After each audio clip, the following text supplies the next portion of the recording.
Boa noite, sejam todos vocês muito bem-vindos. As pessoas vão sendo avisadas de que estamos online para começarmos o nosso bate-papo. Hoje o assunto é aberto, é uma oportunidade em que eu ouço vocês e nós vamos conversando sobre conselhos ao vivo. Também é uma oportunidade para que a gente possa abrir assuntos e responder a questionamentos com mais calma, com maior tranquilidade. Então, eu vou pedir para vocês, quem tiver dúvidas, que mande a pergunta no ponto de interrogação. Há um ponto de interrogação aqui. Eu, evidentemente, não vou conseguir responder todas as perguntas, mas eu pego um tema e vou dissertando sobre este tema, tá? Eu vou pedir para vocês escreverem na caixinha. Tem uma caixinha aqui ao lado. Então, aqui. Bom, deixa eu ver aqui. Não sei se eu faço direito alguma dica. Bom, primeiro é o seguinte, a respeito da decisão da profissão, sobre vida profissional, eu vou fazer uma live na segunda que vem para tratar apenas de vida profissional. Sobre a indecisão para início da faculdade ou da graduação, além de ser muito comum, ela se dá em grande medida porque nós temos uma visão romantizada daquilo que é a vida profissional. O sujeito ingressa na faculdade de Direito e pensa que desde já vai se deparar com grandes casos, com causas complexas e que vão demandar um profundo conhecimento, um trabalho árduo, quando na verdade ele descobre que naquele primeiro momento é preciso entender de sociologia do direito, de filosofia do direito, de introdução ao estudo de direito, depois você começa nas outras disciplinas e todas elas são muito importantes. E aí você vai para a prática, e na prática as ações são em grande medida ações de massa, a complexidade é muito menor do que se imagina ou que se imaginava, e você vai ter um ou outro caso complexo de tempos em tempos. Então, Direito é o melhor e o pior curso que existe.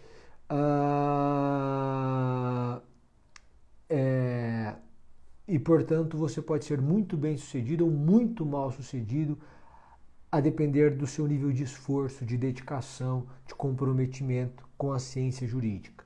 O direito permite que alguém que não tenha nada e que ingresse na faculdade de Direito se torne uma pessoa muitíssimo bem sucedida, quer trilhe o caminho do concurso público, quer trilhe o caminho da advocacia. Mas o mesmo direito permite o desemprego. Eu passo a segunda pergunta e eu vou discorrendo com mais calma sobre isso. Alguém diz assim, vale a pena investir em alguém indeciso. Quem diz não sei, diz não. Eu me recordo de Nelson Hungria quando explica dolo eventual. E Nelson Hungria diz assim, quem arrisca quer. Uma expressão extraída do italiano, que eu não vou saber reproduzir aqui, mas quem arrisca quer. E quem não arrisca, não quer. Se a pessoa está indecisa, não está disposta a se arriscar, não está disposta a se comprometer, a verdade é que ela não está disposta. É preciso ter uma visão madura, nem todas as pessoas estarão dispostas ao compromisso a que nós estamos com elas. É preciso, então, decidir o caminho a trilhar. Lembro os senhores que, perguntando aqui, o nome dos senhores aparece aqui abaixo. Bom, Summer, eu não gosto de estudar, mas eu coloquei uma pergunta aqui, mas ela não saiu. Summer, eu não gosto de estudar, mas quero passar em um concurso. E aí tem uma outra que estou me sentindo inseguro. Eu não gosto de estudar, mas quero passar em um concurso. É a mesma ideia de eu não quero fazer dieta, mas eu quero emagrecer. Eu não quero poupar nem ganhar dinheiro, mas eu quero me tornar rico. Essas incongruências hoje são impossíveis. Ou você vai se submeter ao caminho, ou você não chegará ao final dele. Para ter a vista da montanha, é preciso subir a montanha.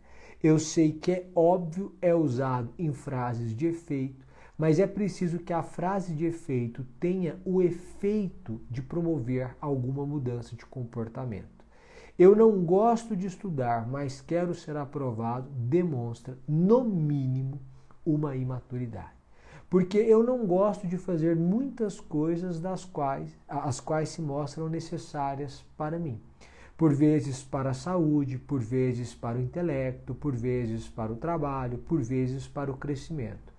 Eu olho e observo o meu objetivo final. E o meu presente guarda coerência com o meu futuro. Não raras vezes eu digo que eu inverti a lógica na minha vida. Não é o presente que define o meu futuro. Como as pessoas dizem aí, você colhe o que plantou. Mas é o meu futuro que define o meu presente. Aonde eu quero chegar, como eu quero estar, em que lugar desejo acordar, daqui a 10, daqui a 5 ou daqui a 20 anos.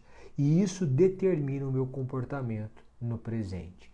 A visão de Carpe Diem, que permite uma vida inconsequente, permitia uma vida inconsequente talvez aos 15, talvez aos 16, isso era compreensível porque você era um adolescente. Ultrapassada essa fase na idade adulta, o comportamento imaturo passa a ser um comportamento inadmissível. E lembro, senhores, que a idade adulta começa aos 18 anos.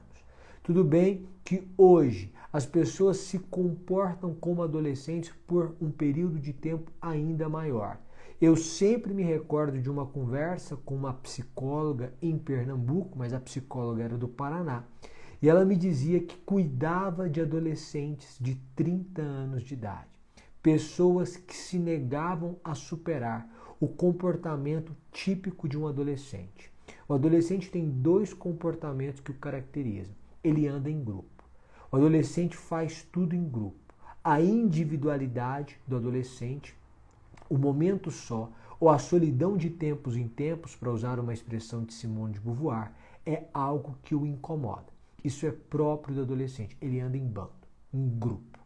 Ele se mistura a uma alma coletiva, para usar uma expressão da criminologia. O outro comportamento do adolescente é que ele não assume a responsabilidade. A culpa é dos outros. A culpa é do amigo, a culpa é do professor que não explicou a matéria da maneira correta e é por isso que ele tirou 3 na prova. É porque o professor não sabe dar aula, não é porque ele não estudou. A culpa é dos pais que não lhe conferem um ambiente para os estudos, ou para os pais que não pagam a sua viagem para a Disney, afinal de contas, os seus outros 3 amigos estão indo. E os pais são culpados por aquela tristeza que ele experimenta nas férias. O adolescente sempre vai culpar o mundo, nunca a culpa é dele. Quando eu tenho a reunião destes dois comportamentos de uma pessoa de 30 anos, eu tenho um adolescente aos 30 anos. Uma pessoa que só sabe andar em bando, só sabe andar em grupo. Uma pessoa cuja individualidade é sempre abstraída ou abandonada por ela. Ela não suporta a solidão nem de tempos em tempos. E eu só me refiro a uma solidão de tempos em tempos. E uma pessoa que sempre culpa o mundo.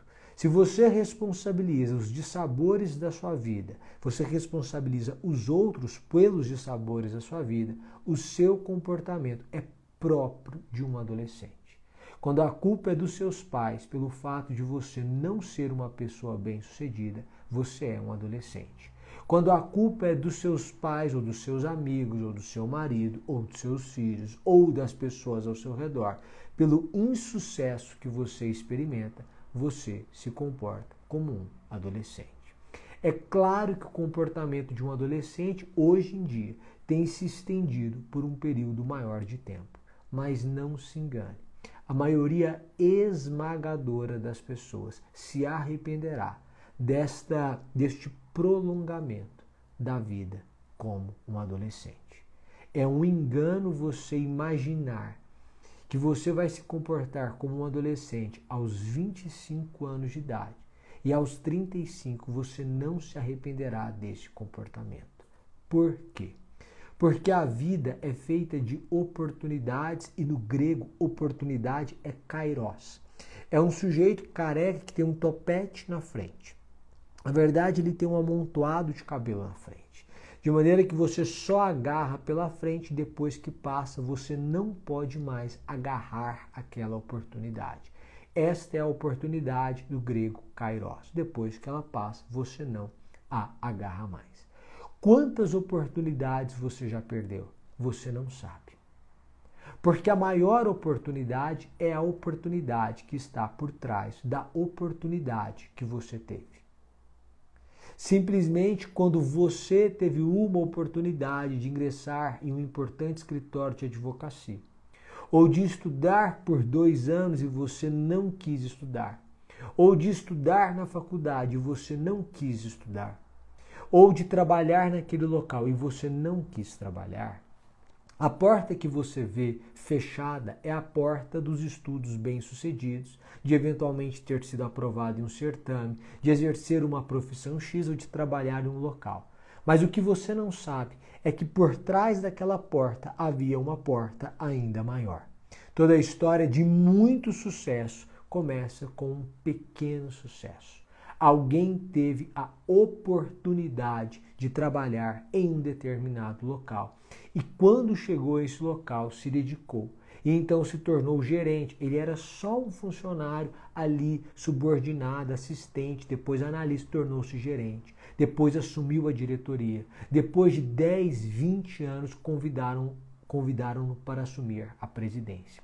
Ele foi comprando ações da companhia ao longo da vida e hoje ele é presidente e também é dono da empresa. Entrou como estagiário. Mas quando você abdica do estágio, você nunca saberá da oportunidade que foi desprezada. Da porta que existia por trás da porta. Warren Buffett, em seus conselhos sobre finanças, diz o que as pessoas não entendem é que os juros são compostos. É juro sobre juro, ou são juros sobre juros. Quando você economiza 10 mil reais por mês, você não fica apenas 120 mil reais mais rico no final do ano. Você fica mais do que isso. E quando você pega o que você aplicou, o que você guardou e aplicou durante um ano e reaplica, aqueles 120 mil vão se somando ao que vai ingressando. E ao longo da vida o sujeito constrói um patrimônio muitíssimo relevante. A partir da economia de 10 mil reais por mês, que evidentemente é uma economia expressiva, mas que nos permite perceber que os juros são compostos. Há oportunidades atrás das oportunidades. Há um caminho. Ao longo do caminho, você vai perceber todas elas. Há uma pergunta aqui sobre o que fazer com a crise dos 30 anos. Lembro, senhores, que qualquer pergunta, quando compartilhada aqui, é uma pergunta que vai mostrar quem é o seu autor, tá? Não há problema algum, as perguntas são muito parecidas, as dúvidas são muito parecidas, então por vezes eu não te respondo, mas eu respondo, ou tiro ou sano a sua dúvida a partir da resposta de uma outra pessoa. O que é possível fazer com a crise dos 30 anos? Há uma comum sensação aos 30 anos que é um despertar da maturidade. Alguém parece que acorda no aniversário de 30 anos e se percebe um adulto. O sujeito teve um comportamento até os 27, até os 28, depois até os 29, que era um comportamento inconsequente. Ele não pensava na construção de um patrimônio, ele não pensava na construção de uma família, ele não pensava na construção de uma profissão, ele não pensava a longo prazo. De repente ele completa 30 anos e vem a maturidade. Só que essa maturidade vem acompanhada de um senso de urgência, porque ele se percebe no prejuízo de 30 anos ou mais. Ele percebe um prejuízo ainda, um prejuízo de 10 anos. Porque afinal de contas ele podia, agora não pode mais, ter começado aos 20.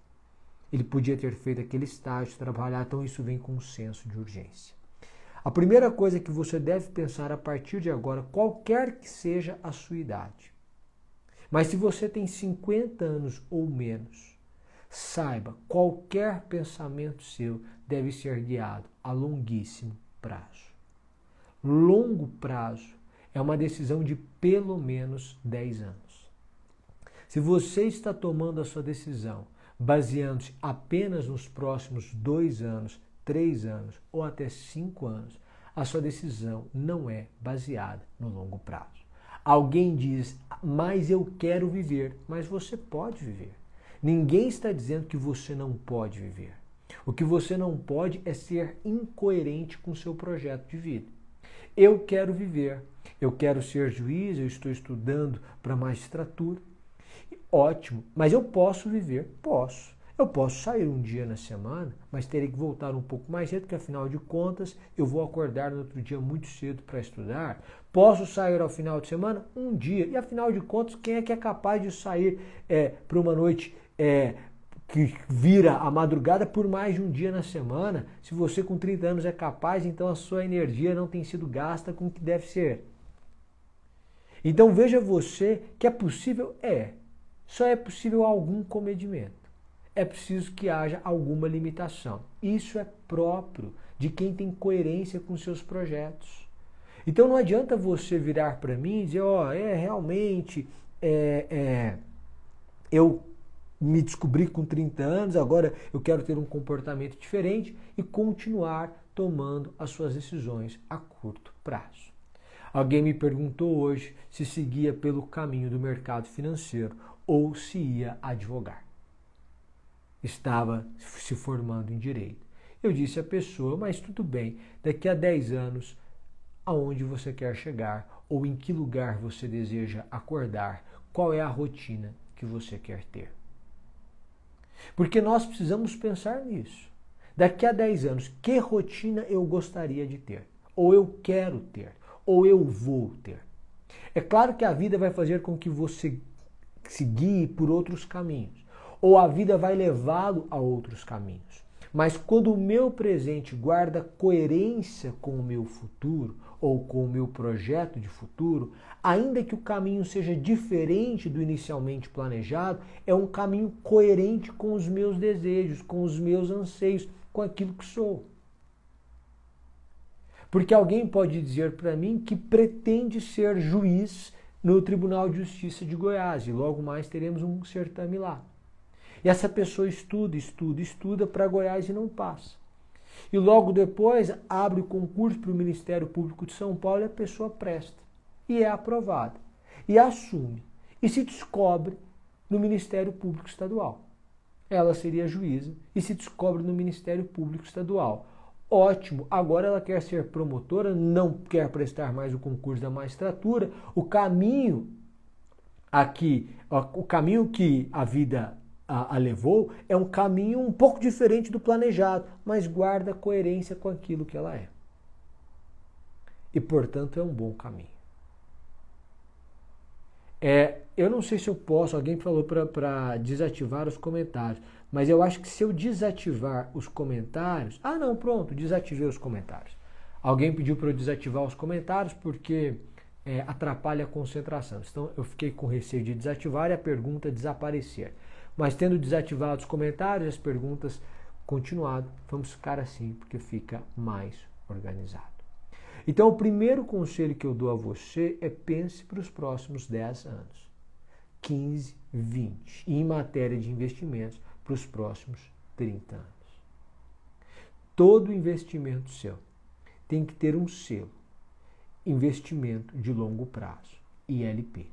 Sempre, em qualquer área, seja na vida financeira, como é comum pensar, seja na vida profissional, seja na vida pessoal, a partir de uma determinada fase. É claro que você não vai trazer esse peso do ILP para o primeiro encontro. Mas se você está conhecendo uma pessoa, está saindo com uma pessoa, começou a namorar uma pessoa, é preciso que você olhe e diga, eu me vejo com essa pessoa daqui a 20 anos. Não me vejo, então eu me vejo daqui a 1 ano. Não faz sentido. Depois de uma determinada idade, esses pensamentos já não fazem sentido. Alguém diz assim, eu vou procurando perguntas aqui.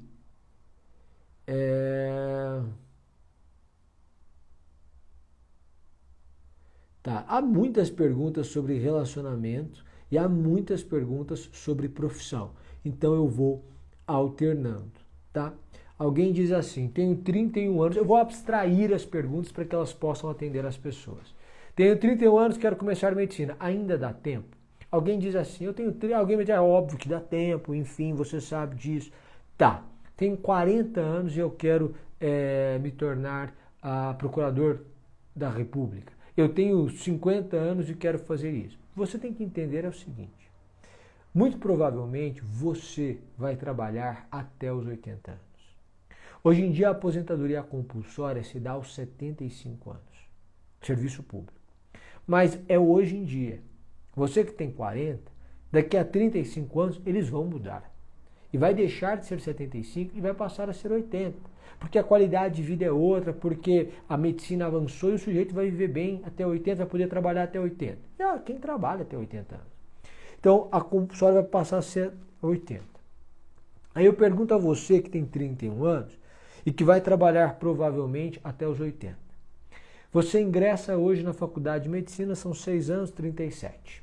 Depois você tem mais 3, deixa eu colocar 2 residências, 3 mais 3, geralmente é 3 mais 2, 5, mas você vai fazer uma subespecialização, 6, enfim, 6. 12 anos para você sair, você tem 31, com 43, você terminou e vai para a guerra.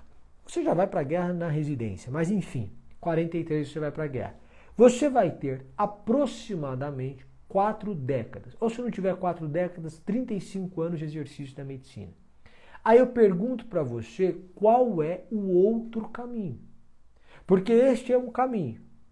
Só que você vai ser guiado por esse caminho. Você vai por esse caminho. Ótimo.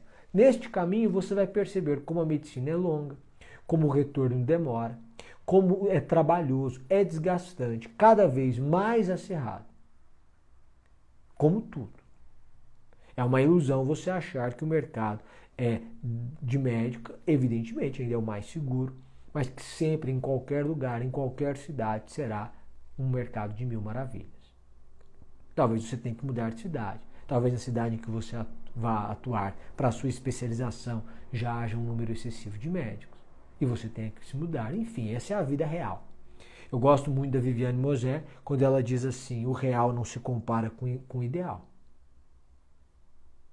Porque o que acontece? Quando eu penso, ela diz, quando eu penso em um cruzeiro com o meu amor, eu digo, eu vou para um cruzeiro com o meu amor, e esse cruzeiro não acontece, o cruzeiro é perfeito. Por quê? Porque eu penso nas festas do cruzeiro, nas comidas, nos drinks, me divertindo no cruzeiro ali, num quarto maravilhoso, sol, e aí minha conversa com o meu amor e aquilo fluindo é maravilhoso. Ela diz, agora vai para o cruzeiro na vida real. Aí o sujeito chega no cruzeiro na vida real, ele fica enjoado com o mar, no oceano, passa mal um dia na comida do cruzeiro, um dia bebe, no outro dia fica com uma ressaca horrorosa, discute com o companheiro ou com a companheira e um dia tem uma briga, fica aquele clima horroroso. Durante 5 dias chove muito, não há sol, não há nada. Eu estou comparando, quando eu comparo a vida que eu não vivi com a vida que eu vivo, a vida que eu não vivi vai superar a vida que eu vivo, na maioria das vezes. Então, quando você olha para a vida que você não viveu, e você fala, nossa, se eu tivesse seguido por aquele caminho, se eu tivesse feito engenharia, eu era o CEO de qualquer multinacional, porque sempre o CEO de uma multinacional, quando você verifica o currículo dele, é engenheiro. Seria CEO. Mas agora que eu fiz direito, estou estudando para concurso há 5 anos e não passei. Se eu tivesse feito medicina, eu já estaria trabalhando, enfim, e muito bem sucedido. Algumas comparações são injustas porque não são reais. Você está comparando a vida que você vive com a vida que você não viveu. E não adianta você comparar a vida que você vive com a vida de uma outra pessoa. Porque também a outra pessoa experimenta situações que você não experimentou. E você não sabe dos detalhes, das agruras, o que esta pessoa sofre. O que eu preciso ter, e aqui eu vou me valer do Clóvis de Barros, é a consciência de que eu, Se eu tivesse seguido um outro caminho, se eu tivesse feito medicina, eu não teria que me preocupar em prestar concurso público. Muito provavelmente. Seria uma opção. Eu poderia, como eu poderia não prestar. Muito provavelmente eu desconheceria o desemprego.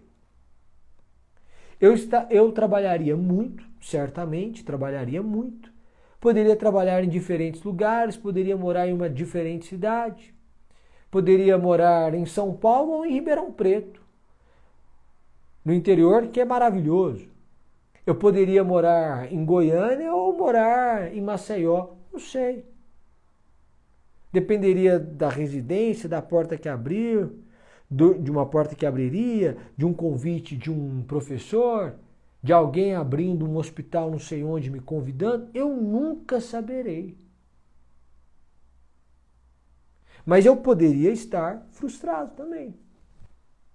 Eu poderia ter escolhido uma especialização com a qual eu não me identifico e só descobriria isso depois. Ou com alguma limitação, mesmo de cunho financeiro, que de alguma forma me atrapalharia. Eu poderia estar sem qualidade de vida, trabalhando 60 horas por semana, 70 horas por semana, um plantão atrás do outro. Eu poderia ter sido, de alguma forma, injustiçado por um chefe, por um trabalho, ou em um trabalho. Eu poderia ter conhecido alguém e ter tido uma relação muito mal sucedida. Você nunca vai saber da vida que você não viveu. Você só vai saber da vida que você viveu e da vida que você vive.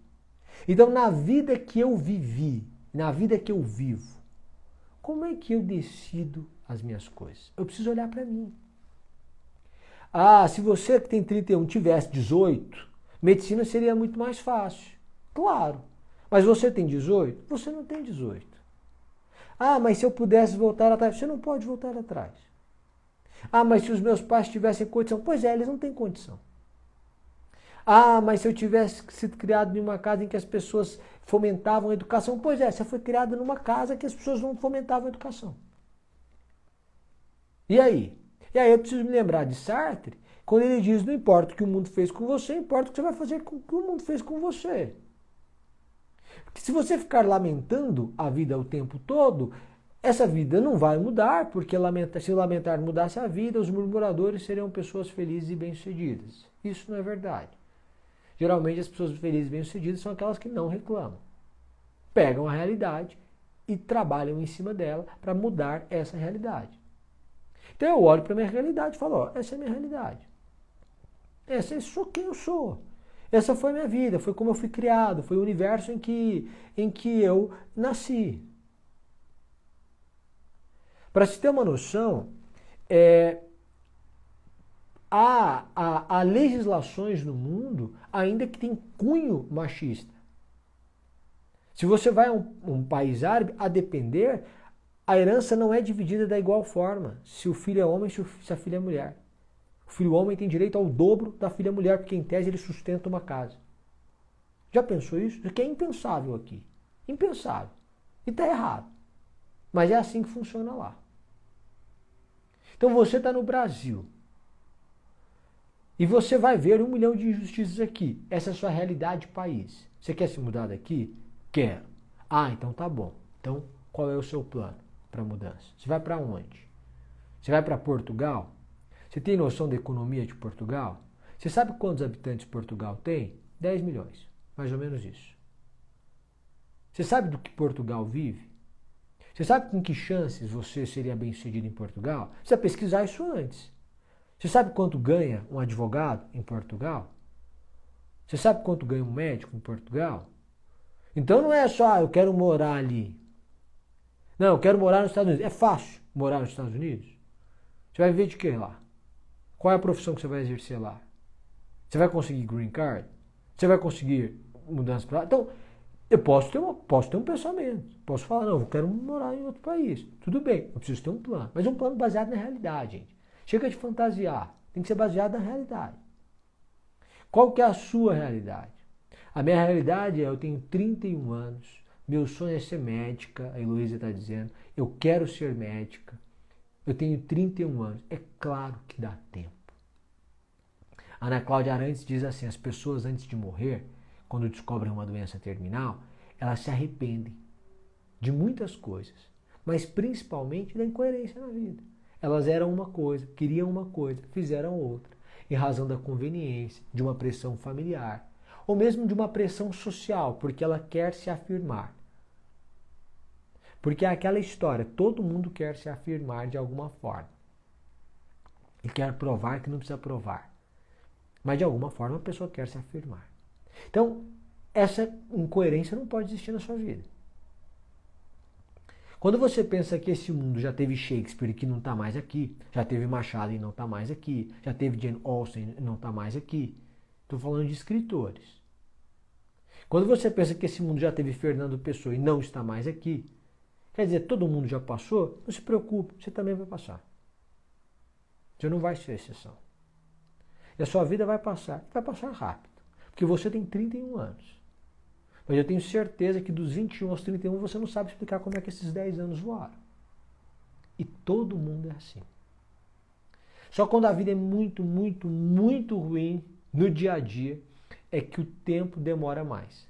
Gabriel Garcia Marques fala isso em Do Amor e Outros Demônios. Que vida é demorada. Se a vida é muito ruim, ela é demorada. Agora, se não, passa muito rápido. Mesmo se você estiver experimentando algum sofrimento. Então, eu tenho 31 anos, estou olhando para mim. O que eu vou fazer a partir de agora? Como é que eu vou resolver a minha vida? Eu quero fazer medicina? Quero.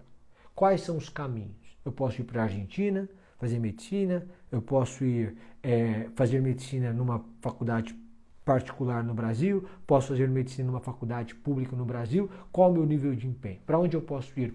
Se eu fizer fora, como é que eu volto?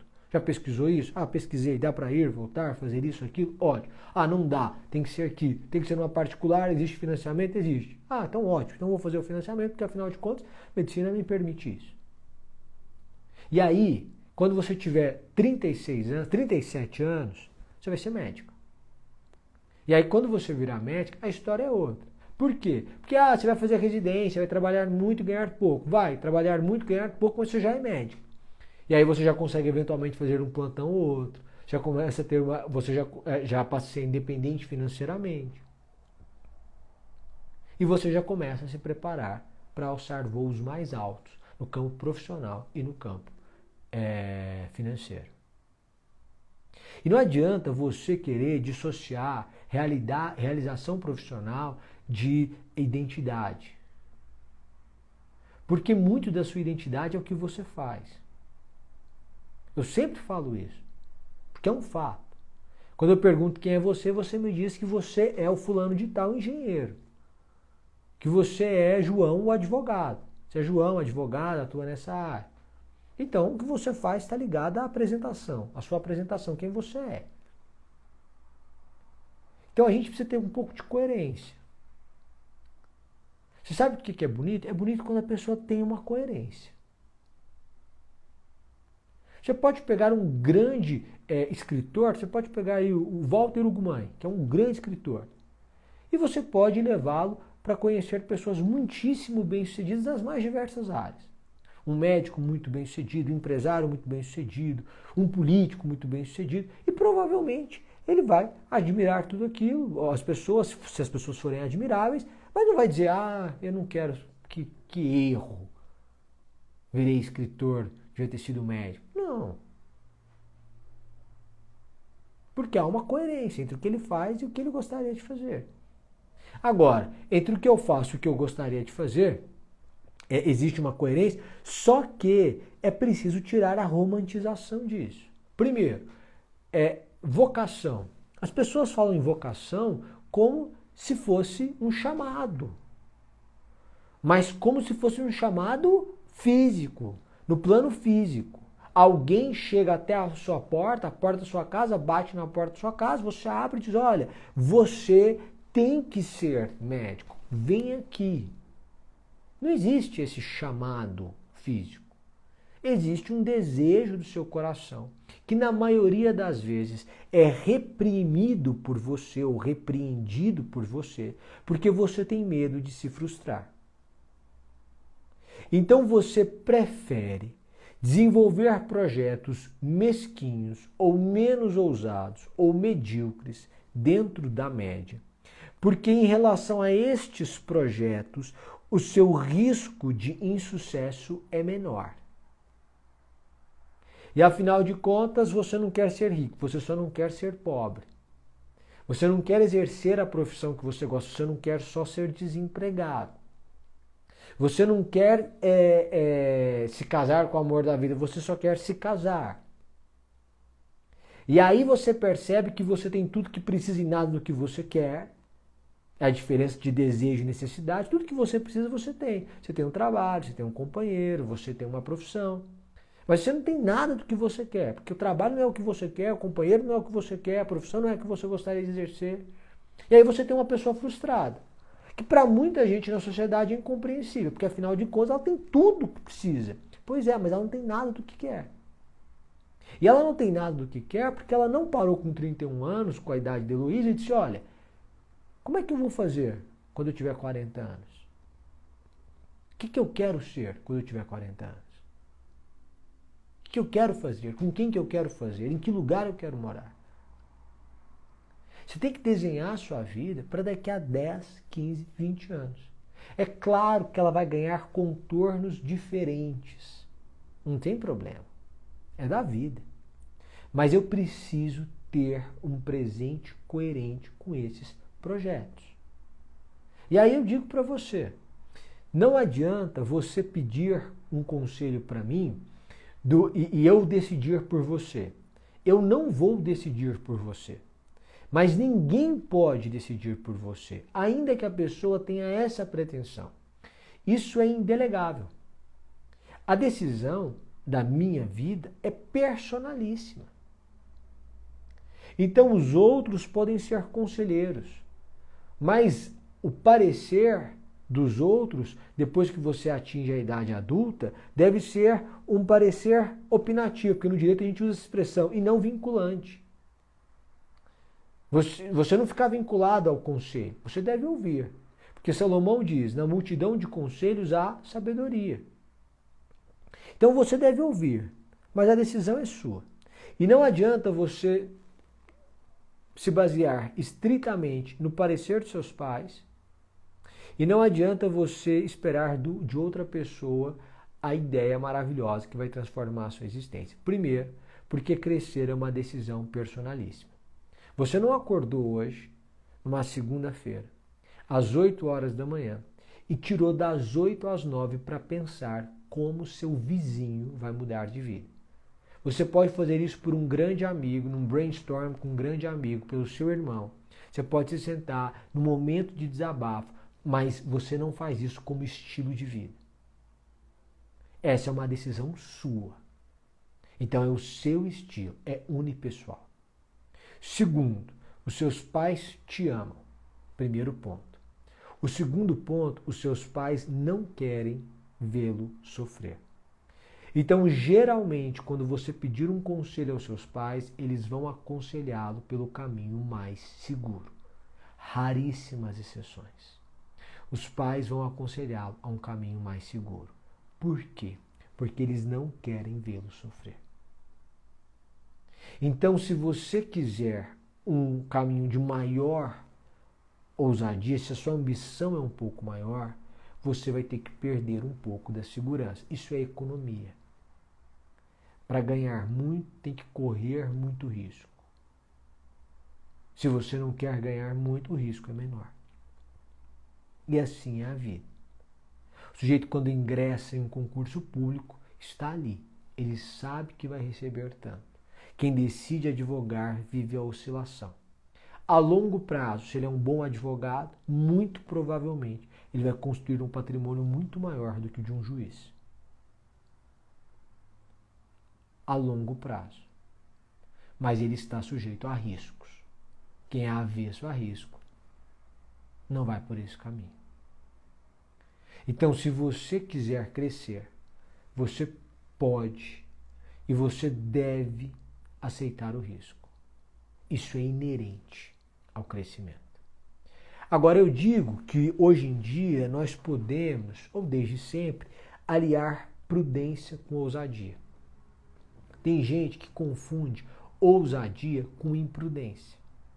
Eu estou insatisfeito com o meu trabalho. Alguém diz, eu estou insatisfeito com o meu trabalho.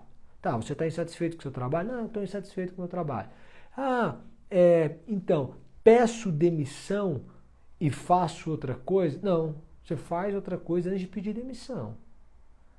Quando eu estou incomodado, eu começo a dizer, não, tudo bem, eu estou incomodado. O que eu vou fazer para mudar? Você precisa pedir demissão no dia. Não, mas eu estou incomodado há muito tempo com o meu trabalho. Tá bom, mas há quanto tempo você para ter um plano de mudança profissional? Eu preciso pensar nisso. Estou incomodado, eu quero mudar de profissão, eu quero mudar de trabalho, eu quero mudar de local, eu quero mudar de cidade. Tudo bem, você pode mudar de tudo. Mas você pode se mudar de tudo, mas você precisa ter um plano baseado na realidade. Porque todo dia primeiro chegará um boleto. Por isso que eu sou muito contra a pessoa pedir demissão para estudar para concurso público estritamente. Você pode fazer isso por um ano. Uma coisa é tirar a licença, pedir demissão. Você pode fazer isso por um ano. Depois de um ano, meu amigo, a pressão começa a ficar em cima de você, ficar em cima de você, ficar em cima de você. Por quê? Porque você não está gerando nada. E você continua estudando. E agora você não passou ainda e a sua reserva está acabando e aí a sua autoestima fica comprometida porque você não tem independência financeira. Independência financeira é inclusão social. Você pode fazer coisas que as pessoas ao seu redor também podem, que os seus amigos podem. Quando você não pode o que seus amigos não podem, você se sente excluído. E, portanto, a independência financeira também é um veículo de inclusão. O sujeito não podia ter um apartamento, e passou a trabalhar, agora ele consegue alugar um apartamento. Ele consegue comprar um carro, ele consegue fazer uma poupança, ele consegue pagar uma pós-graduação. Ele se sente incluído, pertencente. Então, é fundamental que você tenha um plano. Mas ali, prudência com ousadia. Eu quero crescer. Mas, como é que eu faço para crescer? Aí ela pergunta assim, dicas para conseguir descobrir o propósito de vida. Qual a direção seguir, ou qual direção seguir? Bom, preste atenção. Responda a uma pergunta. Se não existissem dificuldades, o que você gostaria de fazer? Isso vai revelar a sua mais sincera vontade. Se você pudesse ser tudo, se você pudesse ser o Bill Gates, se você pudesse ser o presidente da República, se você pudesse ser o professor titular de Harvard, um catedrático de Harvard, se você pudesse ser um fazendeiro do agronegócio mais bem-sucedido do país, um dos maiores do mundo, se você pudesse ser um escritor, se você pudesse ser um ator, se você pudesse ser um atleta, o que você gostaria de ser? Eu acho que se não existissem dificuldades, isso revela, tá? E aí, quando o meu desejo vem à tona muito claramente, quando o meu discurso vai revelando, quando eu faço uma reunião comigo mesmo, e você tem que fazer isso. Você tem que fazer isso. Fecha a porta do seu quarto, fala com teu Deus em secreto, teu Deus que ouve em secreto lhe responderá, mas fecha a porta do teu quarto. E aí você se senta. Diz, a reunião é comigo mesmo. Eu estou me convidando para conversar comigo mesmo. E não é possível que eu vou ter pudores comigo mesmo, eu preciso dizer o que penso, o que sinto, o que quero. Aí você responde para você mesmo. Diz, não. O que eu gostaria de fazer? Que vida que eu quero ter? E essa pergunta tem que ser uma pergunta respondida com franqueza. Que rotina que eu quero ter? Que horas que eu gostaria de acordar? Em que cidade? Com quem? Fazendo o quê? Quem que é esse cara? Quem sou eu? Se eu pudesse escolher, como é que eu escolheria? Aí você vai simplesmente ligando os pontos e dizendo, gente, é esse cara. Isso vai te dar coerência e isso vai te poupar uma vida. Não é que vai te poupar uns anos, vai te poupar uma vida. Uma vida. Ah, mas aí vem as dificuldades. A dificuldade não muda o sentido. A dificuldade pode mudar o alcance, não muda o sentido. Muito provavelmente, se você tiver 60 anos e decidir fazer direito agora, você não vai ser ministro supremo.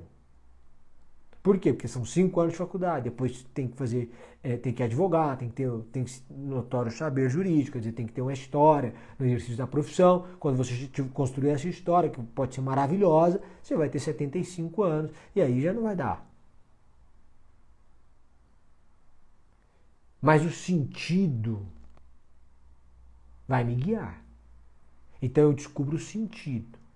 Os obstáculos podem diminuir o alcance, mas não mudam o sentido. O sujeito que ama a política, é um caminho que eu não recomendo para ninguém, ele pode dizer assim, eu amo política. Amo. Pode ser que ele não seja presidente da República, mas vereador ele pode ser. Mas secretário municipal ele pode ser. Mas deputado distrital, deputado estadual, deputado federal, ele pode ser. Então você vai percebendo que não é o obstáculo, é o sentido que você precisa descobrir. E aí quando você abre esse caminho, as coisas ficam muito mais fáceis. Bom,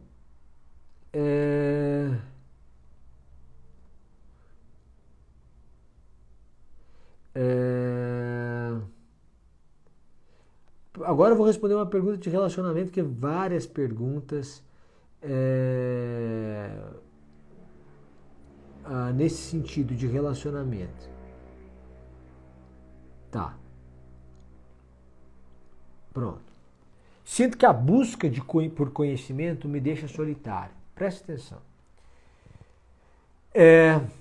Quando a gente começa a estudar ou a ler, eu estou com vários livros aqui, coincidentemente, sobre a minha mesa, pra você ter uma ideia. Então, estava organizando algumas coisas, então aqui eu tenho A Mão e a Luva, eu tenho o Subliminar, eu tenho a Revolução dos Bichos, eu tenho o Macunaíma, eu tenho o Mercador de Veneza, e eu estou preparando já o próximo curso de oratória criativa que a gente lança em setembro. Então, estou com alguns livros, esse do Marco Antônio Villa, definindo quem vão ser os próximos professores, enfim, aqui há discursos de Sófocles, de Péricles, de Sócrates, de Marco Antônio, de Santo Agostinho e de outros, Padre Antônio Vieira.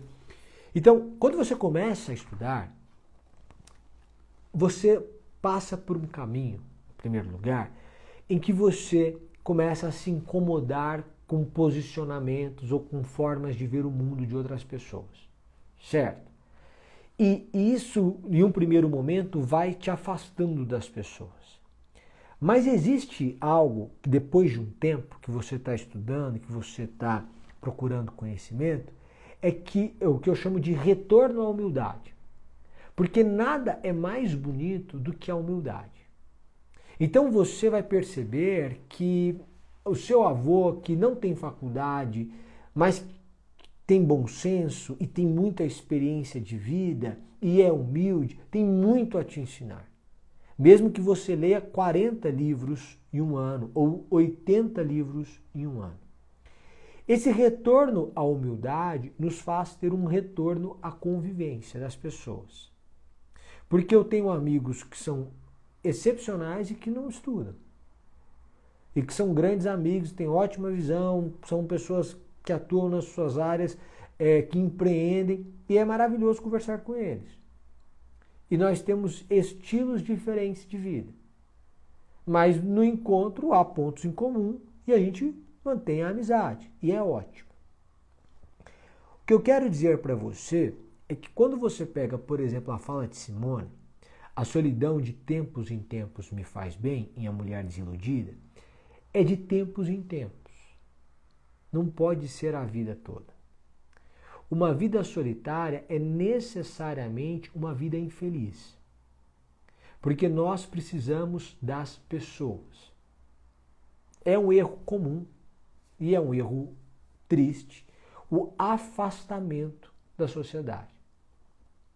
Você vai perceber que o isolamento do mundo em Do Amor e Outros Demônios produz pessoas frustradas, no livro de Gabriel Garcia Marques. Então, eu não tenho que ter medo do mundo. Eu tenho que encontrar o meu mundo no mundo. É diferente. Então, quando você busca conhecimento, você não precisa se afastar das pessoas. Você precisa de pessoas. E cada vez de mais pessoas. Não no sentido de que eu preciso estar no meio do mundo inteiro, mas de conhecer mais pessoas, de ter experiências, de crescer com outras pessoas. E você vai encontrar a sua roda, o seu grupo, pessoas que pensam parecido com você. E é maravilhoso sentar com pessoas que pensam de forma completamente diferente de você e que são respeitosas. Então, essa busca por conhecimento vai limitar determinados assuntos. Mas você não precisa entrar em todos os assuntos com todo mundo. Pode ser com alguns. Você pode falar, com essa pessoa eu não vou conversar sobre política.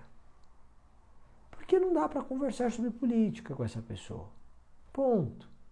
Independentemente da bandeira que ela levanta. Porque há pessoas que são passionais e pouco racionais para todos os lados. Com essa pessoa eu não vou conversar sobre religião. Mas às vezes você senta com uma pessoa que é super religiosa e que é maravilhoso conversar com ela sobre religião. Então você vai tendo uma visão mais polida do que fazer, com quem fazer, para quem falar. E a gente vai se guiando assim. Então, a minha sugestão para você é: o seu conhecimento tem que te levar para o mundo e você vai encontrar o seu mundo no mundo. Não tenha medo de gente, não tenha medo do mundo, não tenha medo de conhecer pessoas. Não abandone as pessoas que você conhece, não abandone as pessoas que você conheceu. Não ache que o conhecimento prático que as pessoas têm e que não estudaram é um conhecimento pior. Não é. É um conhecimento diferente. Um empresário que nunca entrou em uma escola, que parou de estudar na 8ª série e que se tornou um empresário muito bem sucedido, entende de gestão de empresa muito mais do que o professor pós-doutor que nunca administrou uma empresa. Tem conhecimentos diferentes, eles se complementam. Claro que esse conhecimento também é muito importante. Mas não é porque esse aqui nunca entrou na faculdade que ele sabe menos do que esse, para todos os assuntos ou naquele assunto. Então se doe ao mundo. Se doe ao mundo. Eu vou responder uma última pessoa. Vou rodando aqui, eu tenho milhões de perguntas aqui.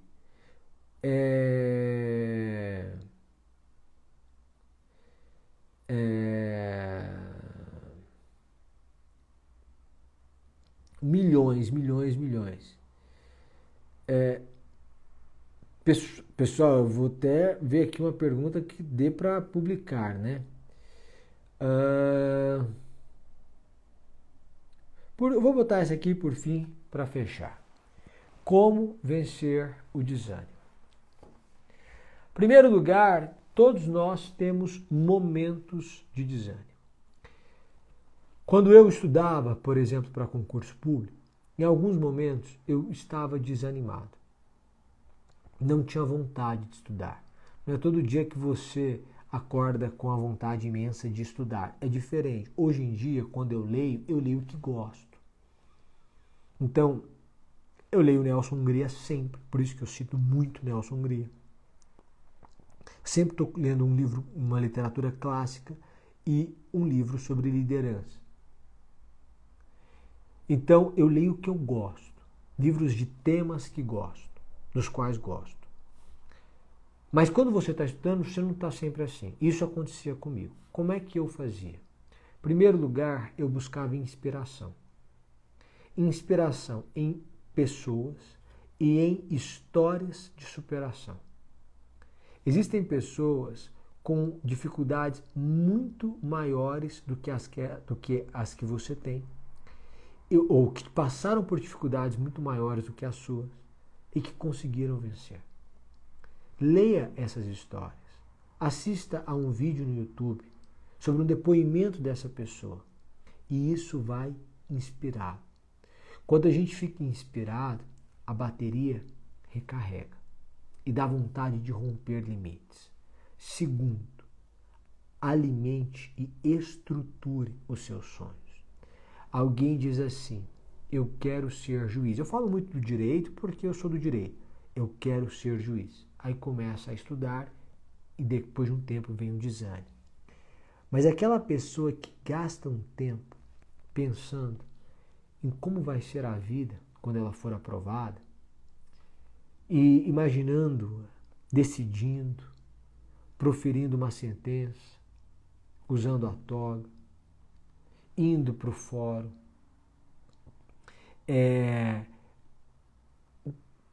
fazendo uma audiência, presidindo uma audiência, podendo decidir segundo as suas convicções e, portanto, fazendo a justiça segundo ela lhe parece. Essa pessoa, quando pensa numa mudança de vida, na mudança de cidade, na mudança de rotina, no que ela vai fazer depois de aprovado, porque afinal de contas quem está estudando fica guardando vários sonhos na gaveta, ela tem aquela energia recarregada. Não tenha medo de se frustrar. Você pode ter sonhos grandes.